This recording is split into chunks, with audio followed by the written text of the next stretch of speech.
We are back for our first round of the first draft at CubeCon. Just apart now, Andy Mangold. And Andy, we have Sam on what we're calling Citadel Sacrifice, but his opponent, Stephen Bush, playing quite an aggressive deck that could be more disruptive than Sam is prepared for. Absolutely. This mono-white equipment deck is exactly the kind of thematic aggro deck that is possible in this environment that you might not be expecting to get curved out on, but here we have a lot of mono-white creatures. We have a lot of ways to tutor equipment, including the iconic Stoneforge Mystic, and a really powerful package of equipment that's going to make for a very fast clock.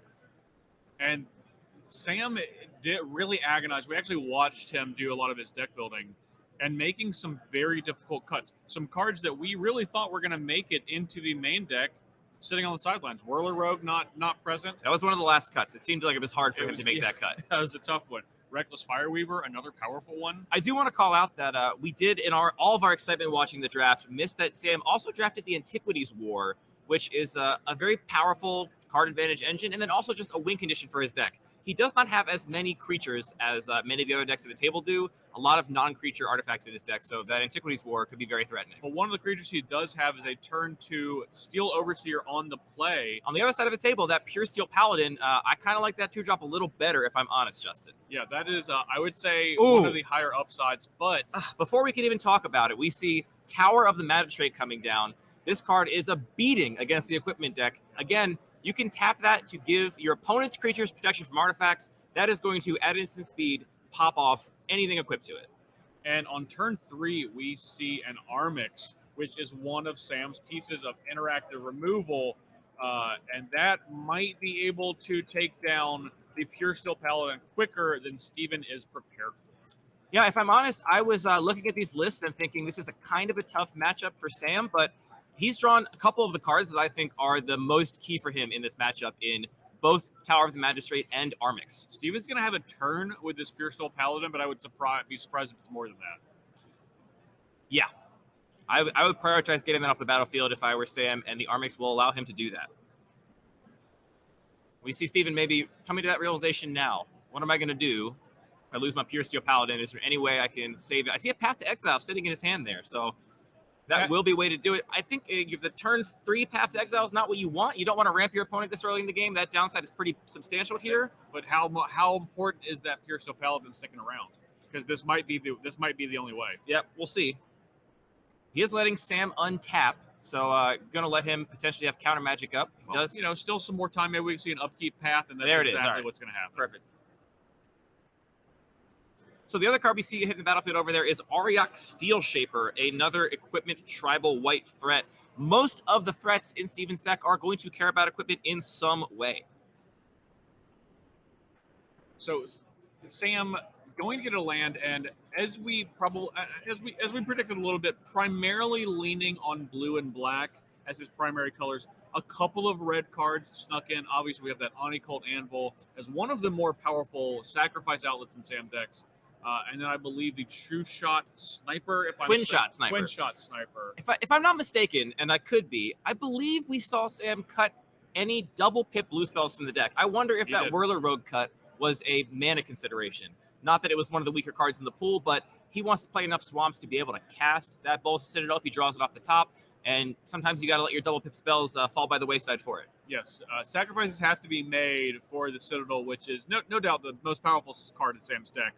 But we do see some synergy now on Sam's side of the battlefield. We have the Steel Overseer and Scrapyard Recombiner coming into play. Scrapyard Recombiner is going to allow Sam to sacrifice an artifact and tutor up a construct into his hand from his deck. He has a vast package of relevant constructs in his deck to go get. Well, Steven's going to take him to the mall here. Yeah. And Sam's not going to go willingly. We see Maul the Sky Tower of the Magistrate tapped down. So Sam giving Steven a window to actually equip something. And Maul the Skyclave, worth noting, is a white card. So protection from artifacts still going to matter there with the Tower of the Magistrate, which cares about the type line, not the color. That's right. And Steven deciding which creature is going to get suited up to take to the skies, and I believe the answer is the Auriok. So that's going to make that a 3/3. Does that get a bonus? As long as it's equipped, so it does bonus itself, so it's going to be a 4/4, I believe. 4/4, yes. Yeah. And I think Sam is checking the exact thing if it gives itself a bonus or if it only affects other creatures. Isn't that weird? It's a soldier. This is that weird era of Magic where, you know, these days we see that cards always help other creatures of the same type because it's a little more clear maybe. And in old Magic was the opposite. I would say Mirrodin was right on the cusp there of which of those ways the cards were actually templated. Yeah, I think today this would be a 2/2 for 2 that would say other. Yes, I suspect so. Well, that would be meaningfully better, actually. It's worth noting on that card because it only gets that bonus if it is equipped. So having that be a baseline 2/2 as opposed to a 1/1 may be a pretty big upgrade. In the year of our Lord 2022, I feel pretty confident that's a 2/2. Oh, I think it'd be fine. Maybe a 3/3. Yeah. Depending on if it was in Throne of Eldraine or not. Now, Sam Black is going to put on a show for us here. He has so many potential options for this turn, just what we see in play, not even knowing the contents of his hand. First, we're going to see him indeed pop off that Maul of the Skyclaves. So getting rid of that bonus on that creature. Maybe a Monoskellion coming down now? That's what I was feeling. Monoskellion land, kill your Steel Shaper? No. Instead, Mirror Retriever, I believe. Mirror Retriever. Yes. Now, that Armix is exiled. We have seen this weekend, I feel like, multiple times where Sam has had something that specifically utilizes the graveyard directly after his opponent exiles something. Now, Justin, what do you think the reason is here for Sam removing that equipment now, as opposed to holding up that mana and doing it on Steven's beginning of combat step or declare attacker step or any other part of his turn? I do not know. I mean, it's Sam Black. I trust there is a reason. I also trust that there's a reason. The creature was tapped. It wasn't going to be able to tangle in combat if Sam is interested in going with that Scrapyard Recombiner, which looks like to be the case. It is a 3/3, going to be able to take down Pure Steel Paladin in combat, and potentially a 4/4 if the Overseer is able to. And here we are swinging with our utility creature, Scrapyard Recombiner, getting into the red zone. Not quite time to activate. We shouldn't understate the fact that, you know, this Steel Overseer is just kind of sitting here, ticking up turn after turn. It's entirely possible that Sam Black's deep deck full of all these diverging play lines and tutor packages could also just say, I'm going to kill you with my artifact creatures. They're going to get bigger every single turn, and that's going to be a quick clock. So there could be a situation where Sam is worried about some sort of protection thing, or maybe hexproof to prevent a creature from gaining protection from artifacts on Steven's turn. Not quite sure. Looks like we see a Blade Splicer, which is incredibly powerful card in just about every cube that it appears in. And we talk about other Golem cards. Yep. This is one that's going to give all Golems first strike, notably the one that comes with Blade Splicer. There is one other detail of Tower of the Magistrate here, which is going to be really interesting, Justin, which is that the protection from artifacts, the very same protection from artifacts that pops off that equipment, is also going to make Stephen Bush's creature unblockable for the turn on this board state, as all of Sam's creatures are in fact artifacts. So that could potentially be the reason why we saw him pop it off last turn, and that's also going to become really relevant as this game carries on.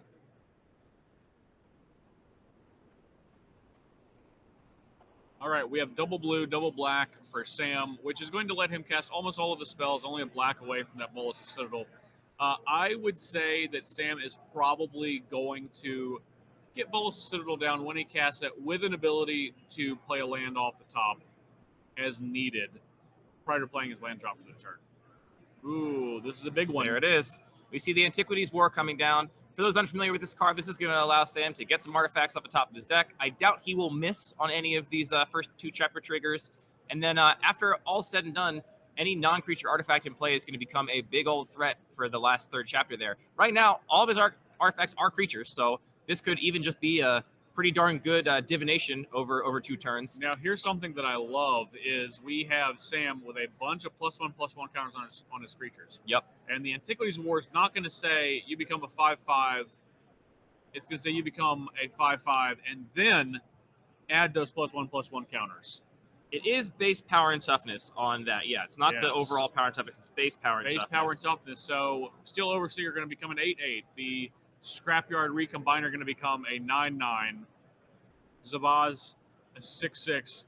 Mirror Retriever 6/6. And we're probably not done. Probably going to be much more devastating than that by the time we get to that third chapter. Sam making, I think, the calculation that actually, I just my threat is too big for you to deal with. I'm not worried about keeping up this Tower of the Magistrate. I'm not worried about disrupting you. I'm just going to present a huge threat and kill you in a couple turns. Sam may be kind of mentally testing the waters, see if we want to go to combat. I think that Sam is sitting pretty right now with the Antiquities War as a threat that's going to be very difficult to deal with for Steven. In fact, I don't even know if that's something he can interact with as a permanent. Yeah, there's a lot of artifact and enchantment interaction running around, but looking at Steven's list, we see very little of it compared to what is on offer in the white section of this cube, mostly dedicated to aggro threats, trying to kill his opponent. Yeah, I'm not surprised to not see the attack there. If I was Steven, I would be really happy to see that Mirror Retriever get into the red zone. Yes. So happy, in fact, I would wonder if there was some trick up Sam's sleeve for why he'd be making a play that seems on its face to be not a great attack. Definitely. Steven on his back foot here for sure. I think the way Steven is going to win this matchup is going to be getting ahead of Sam Black's deck and getting onto the battlefield first. Now that Sam has really set up shop, I think it's going to be difficult for Steven to pull this back out. He's going to need something tricky. And we have a Leonin Anubis, which is going to give all of Steven's artifacts hexproof. Now, that is generally quite good, but on this board might not be the most important thing. And we are going to see an activation of the Recombiner. Looks like that modular ability coming in handy here. So Sam is able to sacrifice Zabaz and keep those counters on his creatures by distributing that power and toughness. Overall, this is definitely much less power and toughness. This is a downgrade power and toughness-wise from when he'll get off that third chapter of Antiquities War, because having a whole nother body to also become a 5/5 would be a big bonus. So Sam going and getting Mono Skellion here.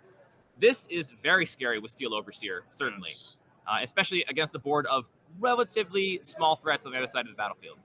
And it's not going to take much for Sam to kind of clean up a number of those creatures. There are two currently 1 toughness creatures on Stephen Bush's side that are not artifacts and thus do not have hexproof thanks to the Anubis. But there is going to be, I believe you do need to pay 1 mana to remove a counter. So it's not free. No, it's not free. Not Triskelion, which would be a very good pickup right now if he can find it. I do see it in the top of his deck. No mana to cast it we can see yet, but there it is. I got a feeling that it might be coming down this turn. And now that one's free to remove counters from. No mana, you just pop them off whenever you want. Not only is it free, but it's going to stick around afterward as a 1/1. Yep, absolutely. Which is going to be really important for next turn. Because it will then be a 5/5. That's right. And if Sam is going to pick off some of Steven's creatures, and notably, that can be 3 creatures. 3 creatures this turn. And we're gonna see some more dice coming here shortly. Now Sam Skellion's gonna enter the battlefield with 3 of them. Now Sam is getting into the red zone here. This makes a lot more sense to me because we have Zabaz in the graveyard, so something to get back when that Mirror Retriever hits the graveyard. If it does, we also have the ability at instant speed to sacrifice that Mirror Retriever if Sam wants to. So if something weird happens in combat, it seems like he's happy to lose it. So I don't know what would happen that would actually cause that to play out. I feel like this game has been about that turn 3 Path to Exile, which I agree it had to be pointed at that Armix, but didn't get pointed at Steel Overseer. And in fact, we see that it's too much. Steven knows he doesn't have an out to that Antiquities War next turn, making that board enormous. Not to mention all the counters that can come off that Triskelion to get that last reach damage in. Well, and Sam was going to take out 3 of Steven's blockers that turn, so you really only needed to hit a time and a half, really, from that Antiquities War, with your creatures becoming monstrous before Steven just went to 0 anyway. Notably, Steven only drew 1 card off of Pure Steel Paladin despite sticking around to the end of the game. Yeah, and probably that's not in his plan. That was not what you want to see that card do. Yeah. So I'm looking now at Steven's list to try and figure out what he could potentially sideboard into. He does have a sideboard Day of Judgment and a sideboard Oblivion Stone. Now, he's an aggressive deck. He's on the play this game. I wouldn't normally be looking to put those in, but it's potentially he could kind of get Sam Black. If Sam, it's just like the metagaming question, right? If it's kind of wrong on paper to put those rafts in, maybe it becomes right because your opponent knows it's wrong on paper. They don't expect it from you. You can get Sam to overcommit to the board and maybe get him. Those are options. Beyond that, frankly, Justin, not seeing almost anything in this list that is going to help Steven in this matchup. I think he's basically asking to draw a little better. The one other card I will call out is Cataclysmic Gearhulk is in Steven's sideboard. We could see that coming in. That is the Gearhulk from Kaladesh with a Balance-esque, Cataclysm-esque ability, a little more fair given that it's printed in Modern Magic. He doesn't kill your lands. Yep. But that is a way to essentially even out a board state. And if Steven thinks that he's going to have the better creatures, the better artifacts, and Sam's going to have more of them, then that could also be a sideboard card we see come in to potentially clean up that big board state that got out of hand. It's true, and that's going to, we saw what was probably one of the more, if not the most aggressive draw out of Sam.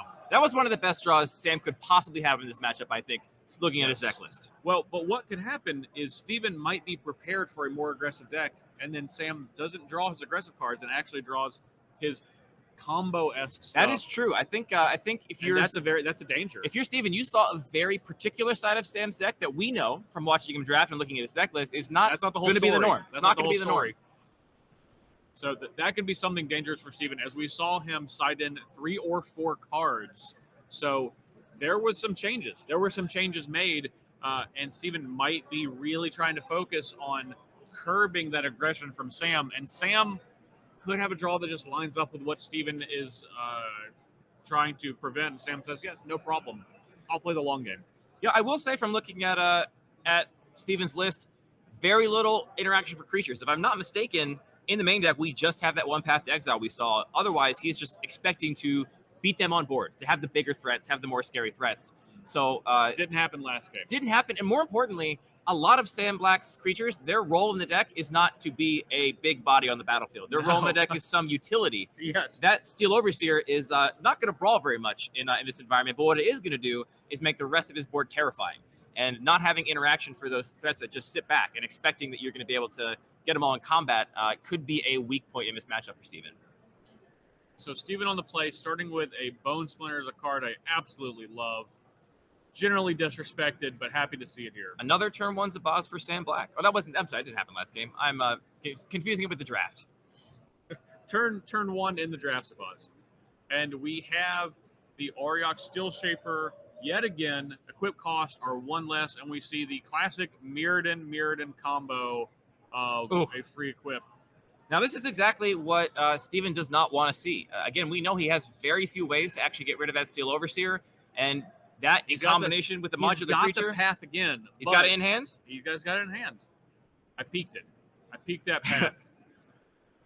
The other line he has, let's say he didn't have the path or he has to use it on something else, is to put Sam in a spot where he is forced to block with his utility creatures. And instead we see this coming out before we even get one activation of Steel Overseer. Yeah, we're not going to say, I let you have the land instead of the extra counter on your Zabaz. If I'm honest, if I'm Steven, I'm wincing a little bit at having to give Sam a land this early in the game, but that's a bullet you have to bite because you can't let that Steel Overseer just sit back and make a bunch of +1/+1 counters like it did last game. We saw what happened. Yes, we did, and it was insurmountable for the creature-based deck. I see another Tower of the Magistrate, so that's going to come down again. I dare say that, Twin Shot Sniper. Full retail value. Sam putting on a clinic here, a clinic of drawing the best cards in this matchup and playing them masterfully. On curve. Playing them on curve. Curve out cards that mess up your deck. Is that does Steven have Stoneforge Mystic in his deck? Yes, Stoneforge Mystic is in his deck. May also be in his hand then. Along with Cauldron Complete, which I would say is That's probably one of the better cards. The best Stoneforge Mystic target you can possibly have, and would definitely be a pretty threatening card to see him play from Sam Black. This is going to be a critical turn for Steven because we have. Honestly, I don't actually know what that one is. I can't. I'm not 100% sure what. Is that Daring Archaeologist? Maybe. Could be Daring Archaeologist. Daring Archaeologist. Yeah, it is. I believe that is the call. Nice job, Andy. You know, a little slow, but I got there, and we see the Crystal Shard come down. Steven's sorry, not you curved out, and you're going to get punished for that. Now, Crystal Shard, a really interesting card to play against for those that haven't done it before. It kind of basically says, if you want to keep your creatures in play, you have to keep 2 lands untapped at all times. And you might look at the card and think 1, but one of the play patterns of Crystal Shard is on your end step. End a turn, start a turn. On your step, do it, and then do it again on the next turn. And so here we see that, whatchamacallit, coming down again, the Archaeologist coming down again. And of course, in that situation, Sam was tapped out of his Crystal Shard, so only got to keep 1 up to keep it in play. Well, the funny thing about that is when Daring Archaeologist enters the battlefield, it lets you get an artifact back. Yeah. None in the graveyard. Steven's graveyard twice. None in the graveyard, and I think that that's part of what Sam Black is going to benefit from here. He doesn't really care if Steven has his artifacts in play. Generally speaking, he's going to just go over the top. Arkham Dagson coming down. That's a big one. Are we going to get some fireworks here, you think, Justin? Yeah, I think so. I think it's going to happen. Steven's certainly not in a position to concede, not even close. Not in a position to really put pressure on Sam Black's life total either, which could become very relevant if we see a Bulbous Citadel off that Arkham Dagson, which is definitely the premier target. There's a couple other things you might want to get as a toolbox, but the reason you're playing Arkham Dagson in your deck is to tutor that Bulbous Citadel into play. And notably, it's going to be for free without Sam having to play a land drop and being able to still now hold up that Tower of the Master Arc activation. Sam at 16 life going to be able to take incredible advantage of it unless he happens to draw it prior. So we might actually see an upkeep activation. Could be. One other thing I want to risk it. Don't want to risk the draw step. One other thing I want to note about this board state is the combination of Crystal Shard and Twin Shot Sniper is pretty terrifying from Stephen Bush's perspective, I would say. Crystal Shard not just disrupting your opponent, but also allowing you to put your own creatures back in your hand and just recast them over and over again. And a repeatable Ravenous Chupacabra is pretty good against the aggro deck. Yeah, that's my favorite use of it. What did we just see from Steven last turn? I can't make that card out. That is the big Ruin Grinder. Is that it? Yeah, maybe. Ruin Grinder. I believe that's a card we saw. I believe that's Ruin sided Grinder. In. Yeah, Ruin Grinder sided in. Where'd we get the red mana from for that? I believe it's in the Magical Bright Land over there. Okay, some of those cards with glare where we're getting that red mana from. So Sam not immediately going for the Arkham Daxum activation. I mean, maybe I would argue he might not need to. Or might want to keep that Crystal Shard around, seeing if I can find something else maybe. Looks like what he wanted to do was sacrifice a less good artifact, Mono Skellion hitting the bin to activate Arkham Dagson. And buckle up, everybody. Still no land drop from Sam this turn, and we now see Bulbous Citadel. I think, Justin, one of the most exciting cards we've seen printed in the past few years. Just really, really fun card to play with and against. I'll agree on half of that. Half of it, yeah. It's not always fun to play against. We'll let Stephen Bush be the judge of that. You know, I'm happy when my opponent's happy and they get to do their thing, right? So Sam now can pay life instead of mana to cast cards off the top of his deck. We see a Mimic that coming down now. First card was a land, notably, so that's done. So we've drawn 2 cards already. Thanks, Bulbous Citadel. And Crystal Shard going to say, Ruin Grinder, how about you come back another day and you're going to need 7 mana or else that's going to continue to happen. Yeah, I'm not sure what... Maybe Steven had nothing else to do in his turn and simply had to force Sam to actually use that Crystal Shard, tie up a couple of his mana, but that seemed like that was definitely going to get bounced. I would say if you're giving yourself a 6-for-1 on a Rashadan Port, you're in a tough spot. That's pretty rough. You don't want to be there.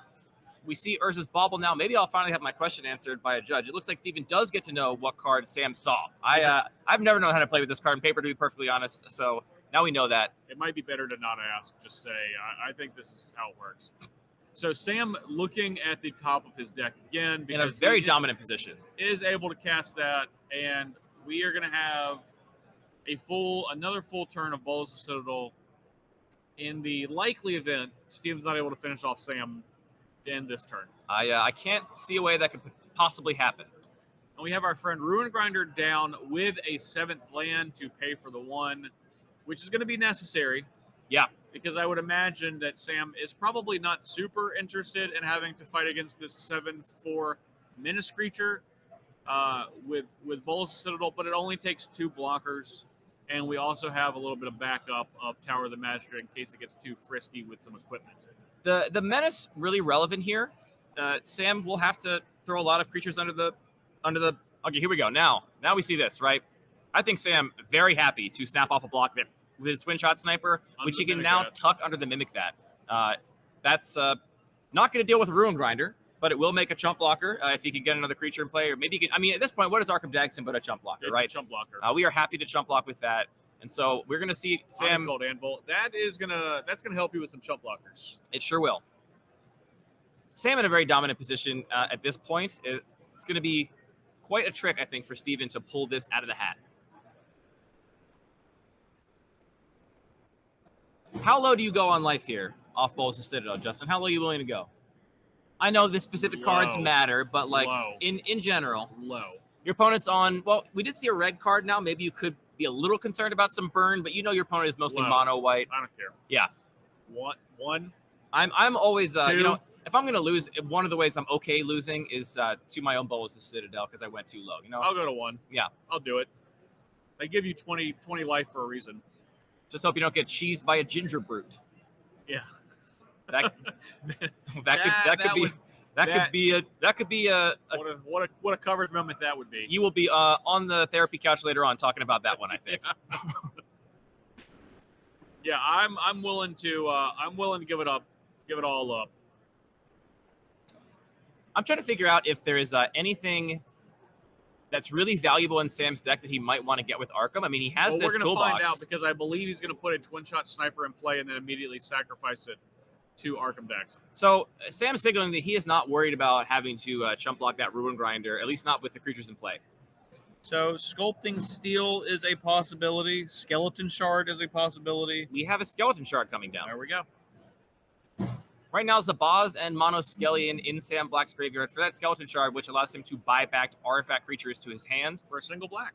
So here, we are going to see just a lot of value loops. Again, Sam has so many lines from this position that it's hard to even predict what might happen. But I believe all of it's bad for Steven, to be frank. Yeah, I believe the token that he got off of that and immediately sacrificed was primarily to shuffle his deck. Yeah, I mean, getting shuffles with Bolas and Citadel is really valuable.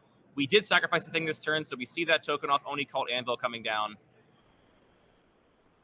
Worth noting, in play, I believe, we only have the one creature, a tap-down Mimic that, so potentially taking 7 off of that Ruin Grinder, unless Sam has another trick up his sleeve. I bet he does. That would be rough. That would be surprising. Because you don't really want to be taking 7 when you're at 11 with balls. So that's going to make it quite inconvenient. Now, notably, Sam could have gotten back a creature. He could have gotten back a Zabaz. He could have gotten back a Mono Skellion. With the fact that he did the shard, is signaling something. I would say he's got something up his sleeve. But if you're Steven, what do? You have no choice really but to walk into whatever he's got up his sleeve. I would be running into it. I mean, time. Get this game over with, right? Yeah, time is quickly shortening. The end of this game is drawing near, and if I'm Steven, I want it to be for Sam, because if not, it will be for me. Maybe Sam really valuing holding up that Tower of the Magistrate. He can also give one of his own creatures protection from artifacts, but that menace going to mean he needs another creature to block to actually absorb that damage. And now it's 9 damage because we got a Trusty Machete. Okay. More equipment in play. Trusty Machete on one, Bone Splitter on the other. How far are we away from a Citadel activation? 1, 2, 3, 4, 5, 6, 7, 8. Yeah. 8 with the token from Oni Cult Anvil. Sam may be taking 9. Going to sacrifice the Oni Cult Anvil. Now, unfortunately, sacrifice the token. Anvil, sacrifice the token. It only activates on your turn. Yes. I have made that mistake. Sam may be coming to that realization now. And if that is the case, we do in fact see Sam taking a big old hit here from that Ruin Grinder. I'm just going to double check. Okay, so doing the activation, going to deal 1 damage and gain a life. But if he's doing that, he does not get the artifact token on Steven's turn. So if we can just make sure that that is the case, that Sam should not have that colorless construct on the battlefield if that was the play that he made. It's a little tricky wording. Is that a Galvanic Blast from Steven right now? Do I see Galvanic Blast on the stack with Sam at 3? It could be the case. It may Galvanic not Blast matter. In Steven's pool, we could see Sam really regretting not leaving up double chump blockers for that menace threat. I gotta say, we said Steven needed to pull a trick out to get this game, and he may have just done it. He found a trick. He may have just done it. Sam in a little bit of disbelief, possibly. You know what the irony of this is? Now he's maybe trying to take Metalcraft off now. He is. And yeah, thought maybe he'd get him, but so Sam losing game 2. And Sam could have removed that Trusty Machete, but opted to take an extra 2.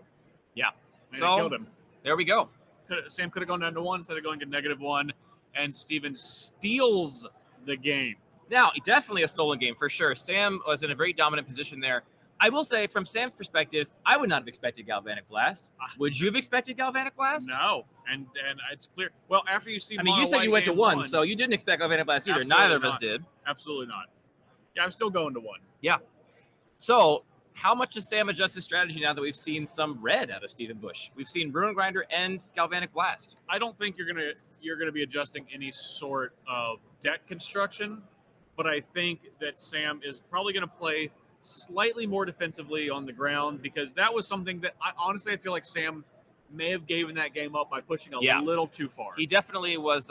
He had some stars in his eyes with what his deck could do, and maybe didn't keep his eyes on just the battlefield and his life total, which ultimately does matter, believe it or not. Yes, Sam thought, I'm pretty confident being at over 10. Yeah. So I want to look at the few red cards in Stephen Bush's pool. There's not many. We saw the Ruin Grinder. We saw that Galvanic Blast. Other cards that could come up. Stephen has an Embercleave in his pool. Now, that's double red. But he also has a Stoneforge Mystic. And so that's a way to cheat it into play, get around that mana cost that is maybe prohibitive, unless he's sided into a lot of mountains, which is possible. We also see a Lightning Spear, which is a piece of reach, another way to get that last couple damage in, another way to potentially steal a game. Lizard Blades to give double strike. These are the cards we could potentially see coming in out of the sideboard, or already in out of the sideboard from Stephen Bush. Embercleave is one of those cards that is powerful enough to make it work if you can potentially cast. Well, I mean, in these first two games, I think we saw that Stephen was not going to win a fair game of Magic. Yeah. So he needs a card to kind of cheese a game, and Embercleave is a card that will absolutely steal a game in a lot of board states. You ever been to Cleveland? Yes, I have indeed been Cleaved myself quite a few times. No, actual Cleveland. I've also been to actual Cleveland. No one wants to go to Cleveland. I mean, yeah, Ohio's Ohio. Yeah. Yeah. So, and ever since the war, no one wants to go to Cleveland. We have coverage very savvily updating that deck name. It is no longer mono white equipment, folks. Surprise! It is in fact white red cheese. And I think those, how relevant. We're in Wisconsin and we have the white red cheese deck on coverage. And we noted that Stephen, after game one, made more sideboarding than we probably thought. And that's what was going on. It was all those basic lands. It was all those mountains going in. It was the basic lands and the red cards. A Boros Signet in Stephen Bush's pool too, which maybe could be a way to fix some mana. I think probably the case. It's not strictly on plan to play a mana rock in your aggressive deck, but another red source at a little bit lower cost maybe than replacing a plains could be valuable. After you play both of those games and you see the two game breaker cards were the red cards, and you potentially have access to more for this matchup, Sam really good at gumming up the board, and all of Stephen's red cards really good at saying, I don't care. Yeah. Absolutely. So, a very interesting third game. I'm glad we're seeing this game 3. This is what I want for coverage. Absolutely. Frankly, in the middle of that game, I was like, well, this is a pretty clean 2-0 from Sam, but we find ourselves here in an exciting game 3, and we'll see what happens. Turned around very quickly, as we said, got to get going for Stephen, and he was like, I agree, pedal all the way on the gas. Let's go ahead and kill Sam this turn. And I dare say, in both game 1 and game 2, we saw some of the better opening sequences from Sam in this matchup. Yes. There still could be a game where Sam is looking at a bunch of non-creature artifacts and toolboxy stuff that doesn't get on board, doesn't prevent him from getting attacked, which could make for a very different outcome. Sam going to be back on the play for this game. Makes a difference here. It does, because in a couple of reasons. Obviously, being able to get on the board in this matchup is going to be critical. Sam clearly able to overwhelm Stephen in most scenarios if that's what he chooses to do, but being able to act before Stephen can develop his mana, in a sense of getting that red mana, getting that potentially double red, is going to allow Sam to position himself to maybe not be taken advantage of in the same way that he was last game. Yeah, because that's really what happened. He was taken advantage of. The early turns of this game are going to be critically important. What these players play on turn 1, turn 2, turn 3 is going to have a big impact on the texture of the game and who's favored. We see at Urza's Bobble right off the bat from Sam Black. I think if you were to ask Sam, hey, Sam, we're not going to tell you what your opponent is playing, but we will let you know that you're going to have a Tower of the Magistrate, you're going to have a curve of a 1-drop into a Steel Overseer, you're going to be able to Arkham Dax him out, a Bolus of Citadel, have multiple turns of that activation. How do you think the game's going to go? I don't think he would have said he would have lost. Justin, I'm sitting here wondering, what are the chances that in that last game, when we saw the Urza's Bobble and Steven had 2 cards in hand, that the card Sam didn't see was Galvanic Blast. I would say 100%. That given the context, that would be amazing if that's what happened, and Steven would have gotten a huge gift if that's indeed what went down. That's actually kind of incredible, because the fact that 50% of the cards weren't seen and the 50% was the Galvanic Blast, and Sam got to look at the other one, really takes you off of expecting that at all. Yeah. Here we see a Stoneforge Mystic on turn 2, one of the best things Steven can do on turn 2, and going and getting that Cauldron Complete, which Sam is now going to read and say they printed this, all of these text work, all these keywords, and indeed they did. Sam, I believe, may have assisted Wizards with some of the designs of Modern Horizons 2. Oh, okay. So I would say maybe only has himself to blame. A demise of his own design, yes. And some head scratching from Sam. What is that? Maybe not feeling great about this game already on turn 2. Like I said, these first couple turns, critically important. And what is the other creature on Steven's side of the battlefield? I don't know. It's one of the 1-drops.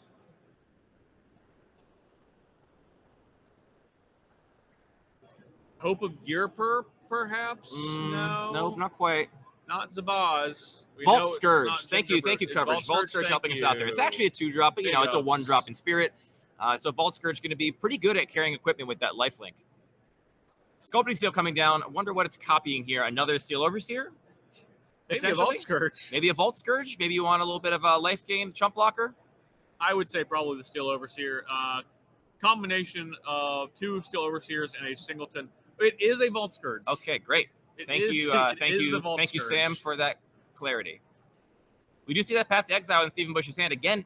Really, some of his only interaction for creatures. You know what's really interesting? Sam cast the the Sculpting Steel in the face of this Cauldron Complete coming down, which Sam knew. I also wonder about that. I mean, getting your own Cauldron Complete for 3 mana seems pretty good. So again, I gotta think that Sam has something up his sleeve here. Does he think maybe he can just make his board big enough to negate that card? I don't know. To me, I feel like it's very hard to get big enough to get rid of that, because again, that Cauldron Complete is going to beat anything in combat. Realistically, anything in combat. Time is of the essence. For sure. Well, it's not realistically. It will always defeat everything in combat.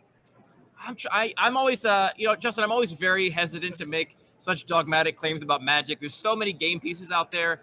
It's possible there's some way to get around it. I'm not sure. So you're not likely to say that Channel is absolutely not going to make an impact on a game directly. I'm not going to take the bait, Justin. I'm not going to take Artificer class coming down here from Sam. Something else with First Strike and Death Touch will trade, Well, it's indestructible, right? Oh, gosh, I don't even know. The creature's not, but the equipment is. No, the creature is if it's equipped. Oh, boy. What a card. Jeez. Yeah. So we played Artificer class. This to me feels like an act of desperation. Artificer class immediately activate. Those 4 mana are not going to insulate Sam at all from the threat of this Cauldron Complete. You put one of those in your hand, and then you sadly look at the rest. Sam tapped out in the face of death that is forthcoming. We mentioned that this cube has the potential for very swingy interactions and blowouts, and a turn 3 Cauldron Complete is a perfect example of the kind of thing that maybe you just can't answer and the game is over. Sam going to serve in with that Sculpting Steel Vault Scourge to potentially gain some life, but I have to question, why is it a Vault Scourge at all? Why is it not a Cauldron Complete? I do wonder, and again, Sam, a far more accomplished player than I, so he's probably got something he's thinking about. I mean, I haven't done the math. How quickly can that Vault Scourge actually begin to completely offset and indeed overtake the life loss from that Cauldron Complete? I think it's going to be, we got 2 more turns and it'll be even, and you're only going to lose, so you're losing 2 this turn in this cycle. One the cycle after. So, actually, I think if Sam has made the gamble that Steven Bush does not have removal for this Vault Scourge, he maybe just plans to race it, which on paper works, but we know that Steven does in fact have that removal in hand. He always has the path. So far, he's always had the path. Well, we're 3 for 3 on the Path to Exile, and Yeah, on board right now, I mean, Sam does win this game, even against the Cauldron Complete on turn 3, which is saying something. Well, that's if Steven doesn't really develop his board anymore. But we have another Stoneforge activation, which is going to be putting Maul of Skyclave on the battlefield. Oh, boy. And that's going to change the math just a little bit. Oh, boy. Decisively putting his life total down, and Steven going to reclaim that life he lost. Now he has a 3/3 Vault Scourge to go along with Sam's. And I see a Rustvale Bridge. That is the white-red artifact land on Steven's side of the battlefield. So red cards live now for Steven. Now, Triskelion is a darn good draw right here, I dare say. Really good with Steel Overseer. Going to allow Steven to pick off some of the smaller threats. Not that Cauldron Complete, obviously. But again, his plan can realistically be to race that Cauldron Complete with this very big Vault Scourge. And that's his plan. Sam going back to 13, gaining 4 from the Vault Scourge with 3 counters on it. And Triskelion ready to start blasting. Only able to cast that Triskelion because of the discount from Artificer class. And we're going to say 1, 2, 3. Vault Scourge gotta go. Down. And now that there's not a Vault Scourge to regain some of that life, it's probably going to be time for Steven to fire off that path during Sam's upkeep. We'll see. I'm not sure how long I hold that silver bullet if I'm Steven, because I think from the board, it's pretty clear what Sam's strategy is, and you have that silver bullet against it. So maybe allowing Sam to play into that strategy for as many turns as possible, make decisions on the assumption. Well, this is the turn, because on Sam's turn, the Vault Scourge is going to be of equal size as the Cauldron Complete. It's going to turn the corner, but it's still quite a few turns before Steven is at risk of dying, though. The Triskelion and Steel Overseer is it makes for some complicated math that if I'm in Steven's seat, I might not trust myself to do it all quite right. That's fair. That's fair. I believe it's time. I would make sure that I'm still actively doing damage to Sam. It's not really about me losing. It's about my inability to beat Sam as that Vault Scourge continues to get out of hand. Absolutely. Here we see some 2-mana spell. It is Dancing Sword. Dancing Sword, another way to buff creatures right now. So him opting to just make the Cauldron Complete a little bigger, change that combat math a little bit. Yeah, +2 to the Cauldron Complete. A darn good target to put an equipment on, given how hard to interact with that card is. Very much so. And Sam going to take it down to 6. Do you think Sam would like to draw a Tower of the Magistrate, Justin? I would say very, very, very much so. Now, there's a little bit of risk in waiting to do this path. Path is live. We didn't see it on upkeep. We did not see it on upkeep. Sam has a couple pieces of counter magic in his pool. They were not in the main deck, and I don't know if he sided them in. Well, it could be a critical moment in the game if this path is countered. I feel pretty confident this path is coming down this turn. I agree with you. Based on the sequencing we saw last turn, 1 mana up, I would be surprised if it's not coming down. I would also be surprised if Sam does not know that. I think Sam will probably have sussed that out from Steven's game actions. I think so too. And I think that's why we see this hesitation from Sam, knowing that this is likely going to be the last turn he's going to have access to this Vault Scourge, and then it's going to be the Triskelion and Steel Overseer. So Triskelion against the world, and the world looking pretty favored. It does, yeah.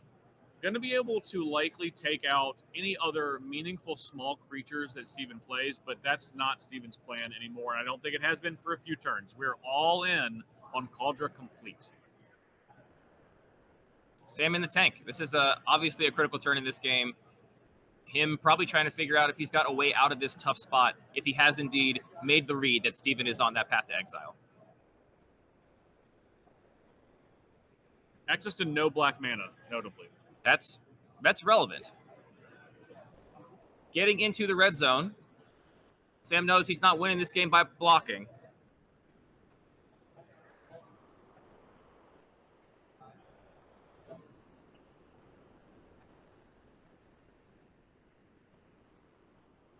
A little bit of a delay there from Steven. Not immediately snapping off the path, but here it comes on the Vault Scourge, as predicted. Maybe considering if Sam might have a Crystal Shard to abuse the fact that Steven is short on mana, bouncing that germ. That is potentially true. A Crystal Shard in hand would definitely change things a little bit, though That Cauldron Complete comes down with haste. There's still a Stoneforge Mystic in play.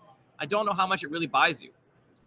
Well, and it's to me, it's not really a calculated risk, because the thing that you know that Sam has is a Vault Scourge attacking you right for 5 with lifelink. I think you're kind of priced into it at this point. Yep.